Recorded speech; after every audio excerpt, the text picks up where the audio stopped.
우리는 밤하늘에 대해 얼마나 알고 있을까요? 우리는 새로운 무언가를 발견하게 되면 구분짓기 위해 새로운 이름을 붙입니다. 새롭게 태어나거나 만들어지거나 아니면 발견되어지거나 존재하는데 부르지 못하는 것은 우리가 그것을 알지 못하기 때문입니다. 이곳엔 무엇이 있을까요? 아무것도 보이지 않아 빈 공간처럼 보이지만 멀리 반짝이는 별들과 그 사이 공간처럼 가스나 먼지 등 많은 물질들이 중력에 의해 묶여있는 상태로 존재하고 있는 것입니다. 눈에 보이는 것과 보이지 않는 모든 것을 합쳐서 천체라고 부릅니다. 그리고 그런 가스나 먼지 등을 별과 별 사이의 공간에 존재하고 있다 해서 성간물질이라 부릅니다. 그럼 잘 보이지 않는 성간물질의 존재를 확인해 보겠습니다.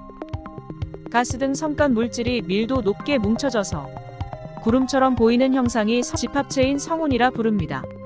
이번에는 눈을 돌려 주변을 둘러보겠습니다. 멀리 긴 꼬리를 단 천체가 보이네요. 기체나 먼지가 덩어리로 뭉쳐져서 그것들을 꼬리처럼 달고 다니는 혜성이라는 천체입니다. 우리말로는 별의 꼬리가 달렸다 해서 꼬리별이라고도 부릅니다. 무언가 무서운 속도로 다가오네요. 무엇일까요?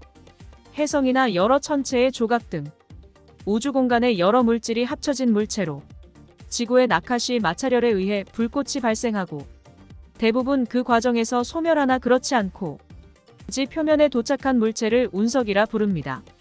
이제 조금 더 멀리 가봅니다. 멀리 목성이 보이네요. 작은 천체들이 목성 궤도 및 목성 공전 궤도 안쪽에서 태양을 공전하는 행성처럼 공전하고 있습니다. 이것들을 행성보다 작다고 해서 소행성이라 부릅니다. 테두리 안으로 들어가 봅니다. 바위처럼 작은 천체들이 뭉쳐져서 띠 모양을 형성하여 주위를 회전합니다. 이처럼 행성의 중력에 의해 행성을 공전하는 천체를 위성이라고 합니다. 지구 주위의 달이 대표적입니다. 이제 조금 더 멀리 가보도록 하겠습니다. 태양계 거의 끝까지 와버렸습니다. 뒤돌아보니 지나온 여러 천체들이 보이네요. 모두 태양을 기점으로 공전을 하고 있습니다. 이처럼 지구와 같이 빛과 열은 없으나 자체 중력이 있고 태양 주위 공전하는 천체를 행성이나 혹성으로 부릅니다. 이것처럼 스스로 핵융합을 하여 자체 에너지를 생산하여 빛을 발산하는 천체를 항성이라 부르며 우리가 흔히 별이라고 부르는 천체는 모두 태양과 같은 항성입니다. 이제부터 본격적인 탐구의 시작입니다. 멀리 태양과 같이 빛나는 항성들이 무리지어 있습니다. 바로 중력에 의해 모인 항성들의 집합체인 성단입니다. 여러 개의 성단들이 보입니다. 항성이 넓게 분포된 집합체로 산계성단이라 부르며 비교적 젊은 항성들이 모여 있으며 활기찬 젊음처럼 넓게 분포되어 있습니다. 가까이 다가가 봅니다. 붉은 빛이 나는 비교적 작은 항성이 많이 보입니다. 적색 외성이라 불리며 상대적으로 작고 질량이 태양의 약 0.5배 정도의 작고 젊은 항성들입니다. 또 다른 성단으로 이동해 봅니다. 아까와는 반대로 서로서로 좁게 붙어있는 항성들의 집합체도 있습니다. 이것들을 구상성단이라 부르며 오래된 항성들의 밀집된 집합체입니다. 점점 더 가까이 들어가 봅니다. 이번에는 아까와 다르게 항성들이 크고 밝으며 붉은색 빛이 납니다. 적색거성이라 불리며 태양 질량의 7.8배 이하의 별들로 마지막 진화 단계에 들어선 밝고 거대한 별들입니다. 주위를 둘러보니 차갑고 어두운 파란빛이 항성이 보입니다. 청색거성으로 매우 차갑고 어두운 별로 적색거성 단계를 지난 중간 질량의 별들입니다. 백색의 차갑고 작은 항성도 보입니다.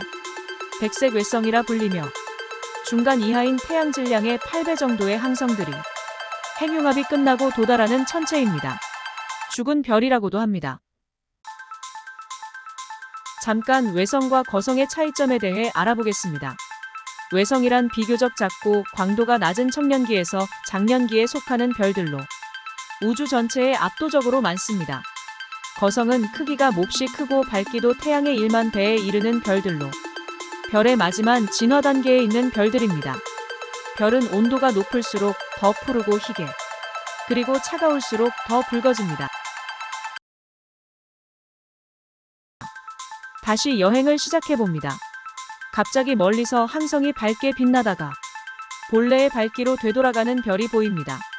신성으로 불리며 비교적 작은 에너지의 항성이 폭발하여 일시적으로 빛이 나는 현상입니다. 저 먼 곳에서도 갑자기 좀 전보다 밝고 큰 빛을 내는 별들이 보입니다. 초신성이며 앞에서 보았던 신성보다 에너지가 큰 별이 폭발을 하여 갑자기 빛이 나는 현상입니다. 신성, 초신성 모두 별들이 죽어가는 현상입니다. 초신성 쪽으로 조금 더 이동해 봅니다. 초신성 폭발 후 그 자리에 무언가 또 다른 천체가 있습니다. 중성자별이라 불리며 별의 마지막 단계인 초신성 폭발로 남겨진 중심핵입니다. 잠깐 방향을 돌려 검은 빈 공간을 봅니다. 자세히 보니 빈 공간이 아니고 검은 무엇인가 존재하고 있습니다. 블랙홀입니다. 중성자별이 되지 못한 항성이 폭발 후 수축되어 생성된 천체입니다. 빨려 들어가기 전에 성단을 벗어나 봅니다. 기존에 보았던 블랙홀, 항성, 성단, 성운 등등 모든 것들이 있습니다. 이런 무리들을 은하라고 부르며 멀리서 보니 엄청나게 많이 있습니다. 이 은하들이 우주의 기본 구성이 됩니다. 이제 조금 더 멀리 떨어져서 봅니다. 이런 은하들도 수십 개가 한 군데 모여 뭉쳐져 있습니다. 이런 곳을 은하군이라 부르며 서로의 중력에 의해 대략 50개 미만의 은하가 모여 있습니다. 더욱더 멀리 떨어져 봅니다.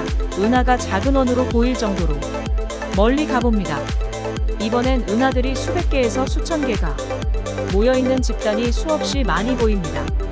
바로 은하단이라 불리는 집합체입니다. 이제 끝을 찾아가 봅니다.